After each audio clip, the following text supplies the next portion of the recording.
Cette pierre noire, c'est le marteau en dolérite. Et Ben le mentionnait justement en regardant sous ses marques de creusement. Il voulait donc affirmer que c'est comme ça qu'il procédait, qu'il frappait avec cette pierre essentiellement vers le haut. Pendant des décennies, on nous a dit que les Égyptiens sculptaient le granit uniquement avec des marteaux en dolérite. Lents primitifs simples. Ils servaient probablement à tester la qualité du granit, n'est-ce pas, quand on cherche un bloc de granit monolithique. Puis l'IA a analysé les étranges marques de creusement à Assouan et les résultats ont complètement bouleversé les idées reçues. Ces entailles sont trop précises, trop uniformes, trop sophistiquées pour résulter du martelage de la roche avec des outils de pierre. Alors, qu'est-ce qui les a créés? Une technique oubliée. Une technologie primitive dont nous ignorions l'existence.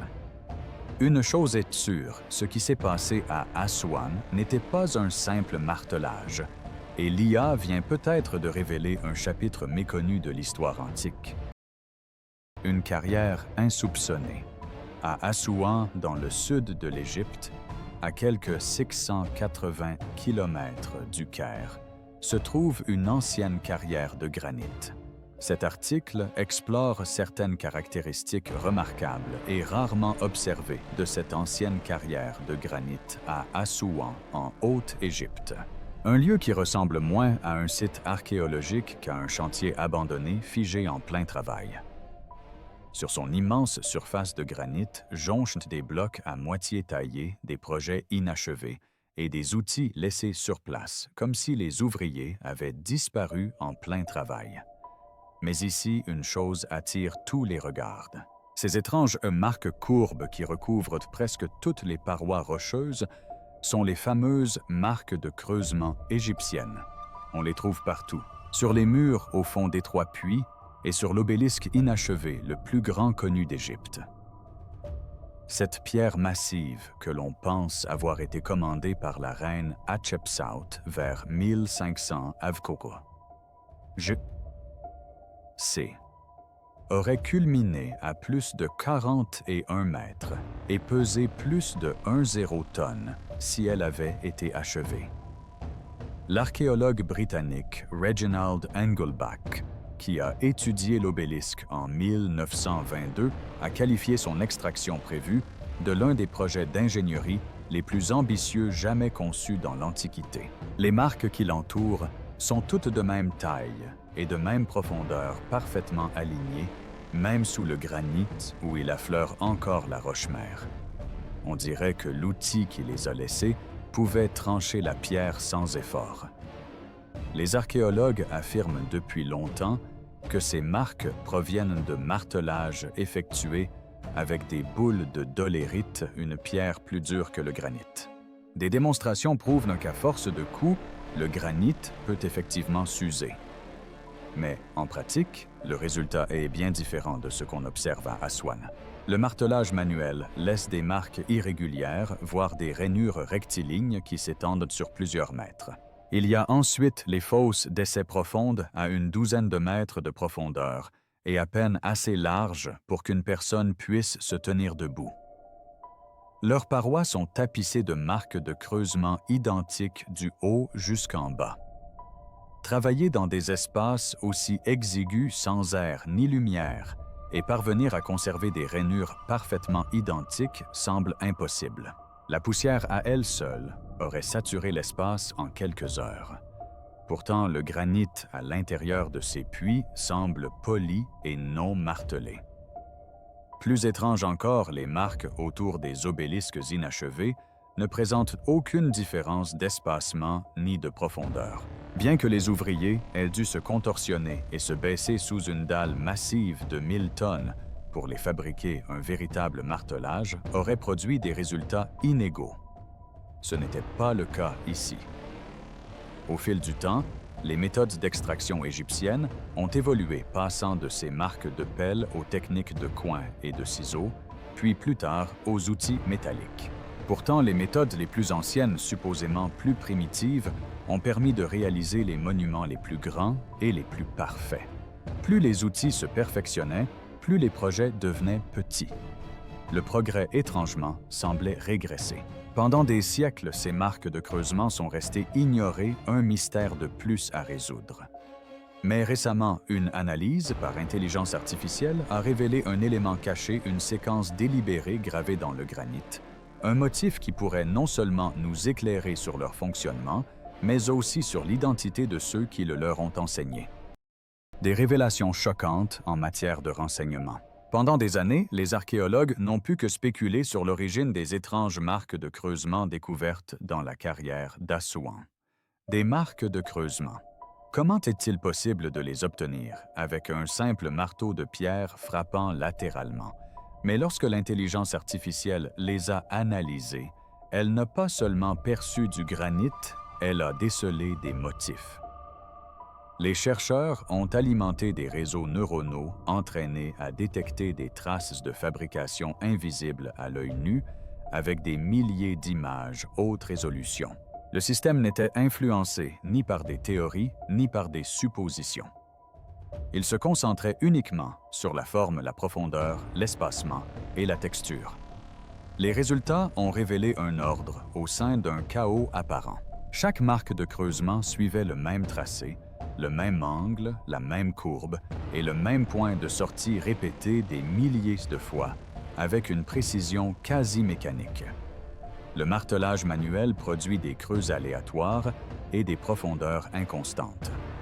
Ces marques, en revanche, paraissaient lisses, délibérées et uniformes, comme si elles avaient été réalisées par un processus infatigable et sans relâche. Puis survint un élément inattendu. À la loupe, les chercheurs observèrent de faibles traces spirales à l'intérieur de chaque marque, des motifs subtils qui se courbaient vers l'intérieur, puis vers l'extérieur. Cette géométrie ne correspondait pas aux effets du martelage. Le mouvement était similaire à celui d'un outil de coupe effectuant une rotation régulière et guidée. Lorsque le système a mesuré l'espacement de ces marques sur les parois de la carrière, il a constaté une précision remarquable, une variation inférieure à 5% sur plus de 30 mètres. À titre de comparaison, les tailleurs de pierre expérimentés travaillant à la main obtenaient généralement des taux de variation de 15 à 20% sur des distances similaires. Ce niveau de contrôle suggérait un mouvement guidé, peut-être un système stabilisant ou orientant la coupe sur de longues étendues de granit. Pour les chercheurs habitués aux ciseaux et aux pierres à marteler, il s'agissait d'un changement de perspective majeur. L'analyse des motifs géométriques a permis d'établir des comparaisons avec les méthodes de taille de précision modernes, bien que les parallèles technologiques directs restent hypothétiques. La régularité, les profils incurvés et la géométrie répétitive suggèrent une technique intentionnelle, plutôt qu'un impact aléatoire. Bien qu'aucun élément ne permette d'établir un mécanisme précis, les marques ne présentent pas les caractéristiques typiques des surfaces travaillées à la main. Elles suivent un rythme structuré, comme si elles avaient été façonnées par un mouvement contrôlé et répétitif, plutôt que par des frappes improvisées. Ces découvertes n'ont pas résolu le mystère, mais elles l'ont reformulé. Si les marques de creusement témoignent d'une précision difficilement atteignable avec des outils simples, alors la question devient plus vaste. Il ne s'agit plus seulement de savoir comment ces marques ont été réalisées, mais aussi quel type de connaissances permettait aux artisans de l'Antiquité d'obtenir des résultats aussi constants dans l'une des pierres les plus dures au monde sous le granit. À première vue, les profonds puits verticaux qui traversent la carrière d'Assouan semblent simples trous étroits dans la roche. On peut encore y observer de nombreux sondages creusés à l'aide d'une pelle, probablement pour déterminer la qualité du granit.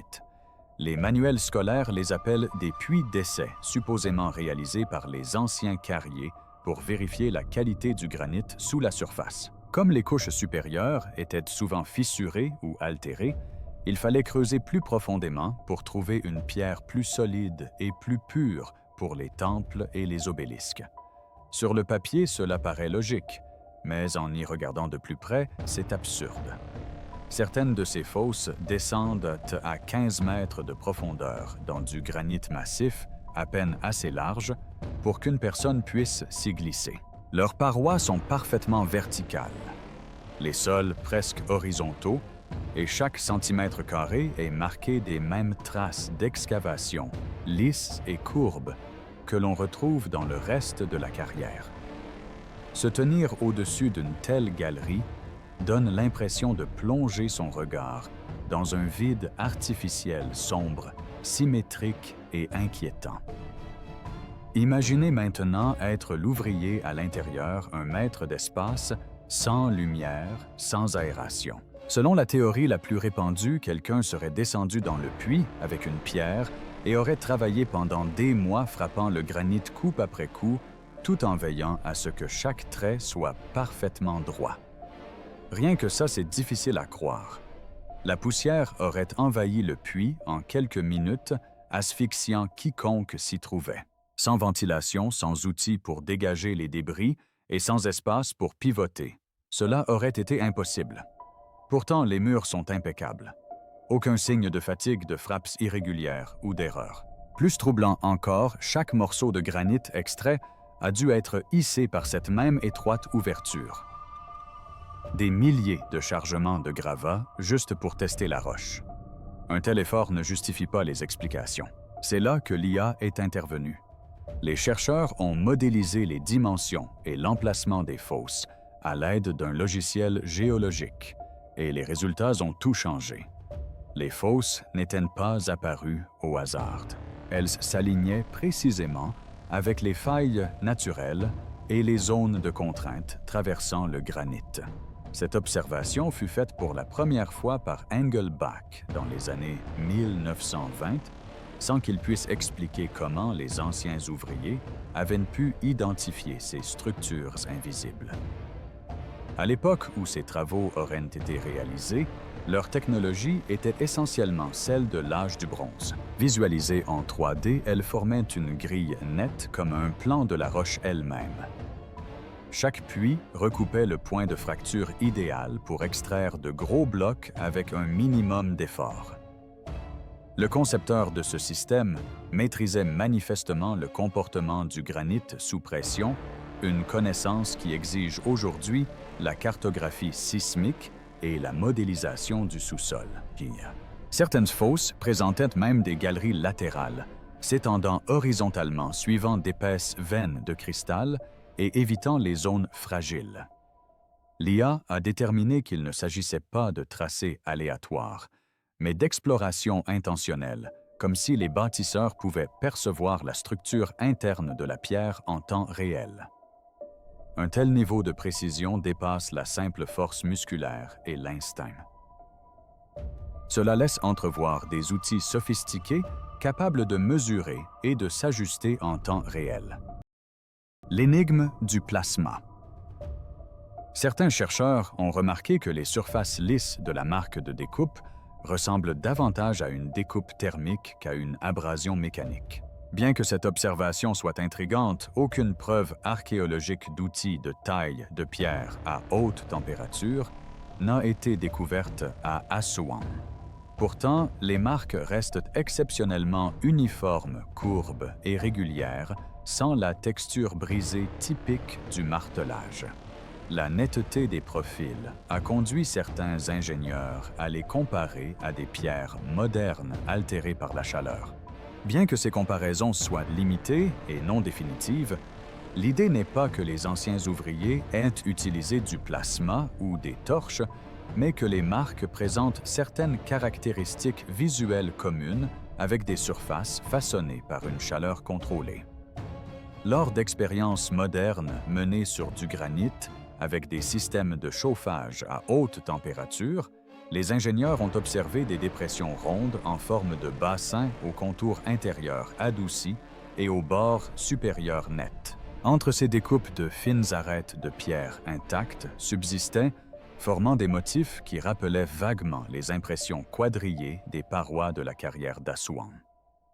Dans cette zone interdite, les peintures murales pourraient avoir été réalisées bien avant l'avènement de la grande civilisation dynastique égyptienne. Ces similitudes étaient plus visuelles que fonctionnelles, suscitant la curiosité plutôt que des conclusions. Les tranchées entourant l'obélisque inachevé présentent également des bandes verticales aux courbes douces à la base, une géométrie qui a été comparée au mouvement d'une tête de découpe guidée. La correspondance n'est pas parfaite, mais la ressemblance est suffisamment frappante pour que certains chercheurs aient jugé ce parallèle digne d'une étude plus approfondie. Même la largeur des tranchées d'environ 40 cm correspond à l'espacement observé lors de certaines démonstrations modernes de découpe multibuse, bien qu'aucun lien direct ne puisse être établi. De nos jours, les outils thermiques comme les découpeuses à jet de flamme utilisent la combustion d'un mélange oxygène-combustible pour atteindre les températures extrêmement élevées nécessaires à la fragilisation de la structure cristalline du granit. Ces systèmes ont révolutionné les méthodes de taille de la pierre au milieu du 20e siècle. Leur principe fondamental, qui consiste à utiliser une chaleur constante pour séparer la matière, offre un point de comparaison utile pour comprendre la formation de certaines textures, même si les marques anciennes résultent de procédés totalement différents. L'objectif de ces comparaisons n'est pas d'attribuer des machines sophistiquées au passé, mais de souligner que les marques Dasuwan ne ressemblent pas à des impacts typiques d'outils manuels. Leur surface lisse, leur géométrie courbe et leur espacement répétitif suggèrent une technique maîtrisée qui impliquait probablement plus qu'un simple martelage. Le motif d'Andra étant écarté et toute interprétation spéculative excluant toute interprétation littérale, l'énigme se concentre à nouveau sur le granit lui-même. Les marques semblent avoir été façonnées par un procédé qui maintient une direction constante et une pression uniforme, laissant des surfaces qui paraissent presque dessinées plutôt que frappées. Si ces motifs témoignent d'une méthode raffinée plutôt que d'une force brute, alors la question fondamentale ne porte pas sur les outils anciens, mais sur un savoir ancestral. Car si les artisans d'Assuan maîtrisaient une technique capable de tailler le granit avec une telle précision, le véritable mystère réside peut-être non pas dans la découverte d'un outil invisible, mais dans la compréhension des principes sur lesquels ils s'appuyaient, bien avant que les ciseaux à métaux ne se généralisent. La chimie des anciens. Et si le véritable secret de la carrière d'Assuan ne résidait pas seulement dans la force musculaire, mais dans la matière elle-même où chimie et mécanique œuvraient de concert. Plus on creuse, plus l'histoire se complexifie. Chaque rainure dans le granit, chaque marque incurvée, semble être une parcelle d'un message plus vaste, laissé enfoui dans le temps. Certains y voient que le fruit d'un simple effort humain d'ouvriers armés de ciseaux et de marteaux en bronze, et d'une patience à toute épreuve. Mais d'autres pensent qu'un autre facteur était en jeu. L'une des théories qui fait grand bruit est la théorie de neutrone proposée par le chercheur Marcel Foti. Il suggère que les anciens Égyptiens utilisaient peut-être plus que de simples outils. Il est possible qu'ils aient eu recours à la science. Le natron, un minéral naturel riche en carbonate de sodium, était omniprésent dans l'Égypte antique. Il était utilisé pour la momification, le nettoyage et la fabrication du verre. Et si le natron jouait aussi un rôle dans le façonnage de la pierre, selon Foti, chauffer du natron au-dessus du granit pourrait déclencher une réaction avec le quartz de la roche, créant une couche de silicate de sodium, aussi appelé verre soluble, qui fragiliserait temporairement le granit et faciliterait sa taille. Les critiques soulignent qu'aucun résidu chimique de ce procédé n'a été trouvé dans la carrière, même si de telles traces pourraient disparaître après des milliers d'années d'érosion. L'idée paraît farfelue, mais pas impossible. Le ramollissement chimique pourrait expliquer certaines des courbes plus douces et des textures de surface inhabituelles observées sur l'obélisque inachevé d'Assuan. Des études d'imagerie par intelligence artificielle menées par des chercheurs indépendants en 2024 ont révélé des motifs de résidus inhabituels sur certaines marques de carrière motifs qui ne correspondaient pas à l'usure normale des outils. Certains ont même suggéré qu'il pourrait indiquer une interaction à la fois mécanique et chimique. Mais il existe un autre aspect à considérer. La précision des coupes, la profondeur des marques de creusement et les motifs de rotation observés dans le granit suggèrent une explication qui dépasse le cadre de la chimie, peut-être mécanique.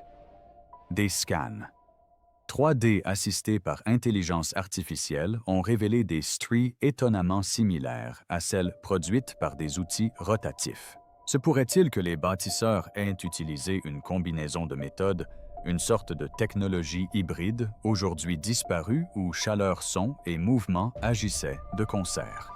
Quoi qu'il en soit, les preuves témoignent d'une sophistication bien supérieure à ce que décrivent les manuels scolaires. Et si cela s'avère exact, la question suivante est évidente. Quel type de machine a pu rendre cela possible? Le problème de la réplication. Voici le problème qui continue de déconcerter les experts, les mystérieuses marques de creusement d'Aswan. Depuis des années, les chercheurs modernes tentent de les reproduire en utilisant les mêmes outils primitifs que ceux que les anciens Égyptiens étaient censés avoir utilisés. Ils ont passé des heures à marteler du granit avec des pierres de dolérite. Le tailleur de pierre Roger Hopkins a tenté l'expérience pour Nova en 1999, travaillant pendant 3 semaines pour obtenir des creux grossiers qui ressemblaient peu aux marques uniformes d'Assouan. Le résultat est toujours le même, des creux irréguliers et grossiers. Chaque coup est légèrement décalé, chaque marque d'une profondeur différente. Elles paraissent humaines maladroites et fatiguées. Les vraies marques sont lisses identiques et d'une précision troublante, comme sculptées par une force qui ne s'est jamais arrêtée. Cet échec a contraint les experts à revoir leur approche. Certains ont imaginé d'imposantes structures en bois capables de soulever et de laisser tomber des poids pour frapper du granit avec une force constante. Sur le papier, l'idée paraissait logique, même angle, même impact à chaque fois. Mais en pratique, le projet s'est effondré. Construire et déplacer d'aussi énormes structures à travers une carrière aurait été long et complexe. Et comment auraient-ils pu atteindre les zones sous les obélisques inachevés, là où les traces de creusement se prolongeaient, sans interruption? Cela n'avait aucun sens. Ce n'était pas de l'ingénierie ancienne, mais un vœu pieux. L'attention s'est donc portée sur une approche plus audacieuse, les vibrations. Et si les outils antiques ne coupaient pas par impact, mais par le son, les appareils à ultrasons modernes utilisent des vibrations à haute fréquence pour rompre les liaisons moléculaires, laissant des surfaces impeccables lisses comme du verre. La ressemblance avec les marques d'Assouan est frappante. Les Égyptiens auraient-ils découvert une version plus simple de ce procédé? Cela paraît incroyable. Mais les marques de creusement ne présentent aucune fissure ni ligne de tension due à une force brute. D'autres sont allés plus loin, suggérant que l'énergie solaire concentrée, grâce à d'immenses miroirs focalisant la lumière du soleil, aurait pu ramollir le granit. Cela paraît improbable, pourtant les anciens Égyptiens maîtrisaient les lentilles et contrôlaient la chaleur bien avant l'avènement de la métallurgie. Mais là encore, la théorie ne correspondait pas à tous les détails. C'est là qu'est intervenue l'analyse par IA. Elle a permis d'éliminer les méthodes simplistes comme le martelage, le burinage et le meulage. Le motif présentait un niveau de contrôle et de répétition suggérant l'intervention d'un mécanisme, voire une automatisation. L'idée la plus prometteuse à ce jour, un outil cylindrique rotatif recouvert d'un abrasif dur qui presse et tourne contre le granit pour former ses creux caractéristiques. Cet outil pourrait glisser le long d'un cadre fixe à l'instar d'une machine de découpe moderne, créant ainsi des rangées parfaitement uniformes. Mais une question demeure, d'où leur venait l'énergie nécessaire pour que cela fonctionne? Car si c'est bien le cas, alors il ne s'agit pas seulement d'outils perdus, mais d'une technologie perdue. Le chef-d'œuvre disparu de l'Égypte. L'extrémité sud de la carrière d'Assouan paraît assez simple, une large cavité creusée profondément dans la roche. Pendant des décennies, les archéologues ont cru qu'il s'agissait d'un ancien port, une zone d'embarquement où d'énormes blocs de granit étaient chargés sur des bateaux et acheminés par le Nil. Cette théorie semblait plausible. Les Égyptiens étaient des bâtisseurs et des urbanistes hors pair. La construction d'un port juste à côté de leur carrière correspondait parfaitement à leur réputation d'ordre et de logique. Mais à y regarder de plus près, les failles de cette explication ont commencé à apparaître. Ce prétendu port ne renvoie à aucun fleuve ni canal. Il est en réalité situé bien au-dessus du niveau historique du Nil. On n'y trouve aucune trace de voie navigable, aucun chenal menant au fleuve. Pour que le site puisse servir de port, il aurait fallu creuser tout un réseau de canaux ou transporter des blocs sur de longues distances, une méthode qui paraissait inutilement complexe pour des ingénieurs aussi pragmatiques. Il y avait quelque chose d'incohérent. C'est alors qu'une nouvelle possibilité a émergé. Ce creux n'était pas un port. C'était une carrière, un lieu d'extraction de pierres, et non un endroit où les bateaux avaient à accoster. L'indice se trouvait dans la roche elle-même. Les murs et le sol portaient les mêmes marques de creusement caractéristiques que l'on retrouve partout à Assouan. Ces marques disposées en lignes verticales nettes indiquaient que des ouvriers ou une autre personne avaient creusé vers le bas, enlevant la matière couche par couche. Ce motif correspond à une extraction et non à une construction. Même les proportions de la fosse correspondaient à celles d'autres zones d'extraction et non à celles d'un port connu de l'Antiquité. Puis vint la découverte qui changea toutes les peintures à l'ocre rouge.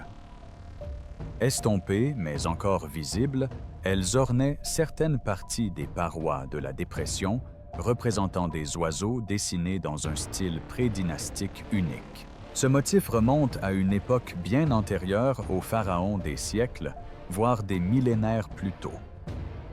Avec l'avènement de l'Égypte dynastique, ce style artistique disparut, remplacé par des hiéroglyphes formels. Par conséquent, si ces peintures sont postérieures à l'extraction de la pierre, alors l'exploitation de la carrière elle-même est antérieure aux premiers rois d'Égypte. Cependant, la chronologie du tableau par rapport aux vestiges de la carrière est sujette à débat, car ces derniers pourraient avoir été ajoutés à un site déjà ancien. Les mesures effectuées par les ingénieurs ont révélé des chiffres impressionnants. Compte tenu de ses dimensions et de sa structure, la pierre qui remplissait autrefois cette cavité aurait pu peser jusqu'à 50 tonnes. Compte tenu du volume de la dépression et de la densité du granit, la pierre extraite aurait pu peser environ 50 tonnes, à condition que la fosse ait été initialement comblée jusqu'au niveau du sol. À titre de comparaison, les blocs les plus lourds de Gizeh pèsent environ 80 tonnes et les plus grands obélisques connus environ 500 tonnes. Aucun document antique ne mentionne le transport d'une masse comparable. Et pourtant, si le bloc a été emporté, il n'en reste aucune trace. Ni débris, ni fragments, ni chemin de transport. Il a tout simplement disparu. L'analyse par IA a révélé par la suite un phénomène encore plus étrange. Les marques les plus anciennes, les plus profondes près de ce port, présentaient la plus grande précision, les signes les plus marqués de découpes rotatives et des traces de matériaux abrasifs durs. Plus haut sur les parois de la carrière, les motifs devenaient plus grossiers et moins précis. Ici, la technologie n'a pas progressé, elle a régressé. Les ouvrages les plus anciens étaient les plus aboutis. Le port n'était pas un quai, mais un berceau le moule d'un chef-d'œuvre disparu façonné bien avant la construction de la première pyramide. Et cela soulève une question troublante. S'ils ont pu déplacer un bloc de 50 tonnes, qu'ont-ils construit d'autres? Et où se trouve-t-il aujourd'hui? L'histoire semble avoir pris un nouveau tournant. Plus les archéologues approfondissent leurs recherches dans les carrières de granit d'Assouan, plus le tableau historique se modifie. Ce qui apparaissait autrefois comme une progression linéaire des techniques de travail de la pierre en Égypte semble aujourd'hui plus inégal. Les marques de creusement longtemps considérées comme primitives se retrouvent sur certaines des œuvres les plus précises et ambitieuses jamais réalisées, tandis que les périodes ultérieures ont laissé des pièces plus petites et nettement plus grossières. Au lieu d'un progrès constant, les archives témoignent d'une sorte de rétrécissement technique, comme si certaines méthodes avaient progressivement disparu plutôt que d'évoluer. Les études sur l'IA ont enrichi ce débat. L'analyse des motifs a révélé que les premiers exemples présentaient l'espacement le plus régulier, les traces de rotation les plus nettes et les surfaces les plus précises. Curieusement, les marques plus récentes ne possédaient pas ces caractéristiques. Cela signifie que si une technique spécialisée existait, sa forme la plus aboutie a pu apparaître très tôt, puis décliner avec le temps. Ce déclin technique, et tout ça est documenté, mais fait débat.